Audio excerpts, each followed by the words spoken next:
అందరికీ నమస్కారం. ఓం శ్రీ మాత్రే నమః. శ్రావణ మాసానికి ఆఖరి రోజు ఆడపడుచులు పూజలు అందుకోవాలని భూలోకానికి దిగి వచ్చిన మహాలక్ష్మి తల్లిని మరల వైకుంఠానికి తీసుకుని వెళ్తున్న నారాయణుడు.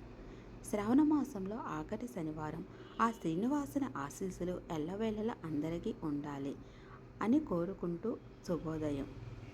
పోలాల అమావాస్య. శ్రావణ మాసంలో వచ్చే బహుళ అమావాస్యను పోలాల అమావాస్య అంటారు. ఈ పోలాల అమావాస్య వ్రతంలో ఎంతో విశిష్టత ఉంది. ప్రత్యేకంగా సంతాన సంరక్షణ కోసం చాలామంది ఈ వ్రతంను ఆచరిస్తారు. వివాహం అయ్యి చాలా కాలం అయినా సంతానం కలగని స్త్రీలు ఈ వ్రతాన్ని తప్పకుండా చేసుకోవాలి. సౌభాగ్యం కోసం, పిల్లల యోగక్షేమాల కోసం, తమ కుటుంబం కోసం శ్రావణ అమావాస్య నాడు పోలాల అమావాస్య వ్రతం తప్పకుండా చేయాలి.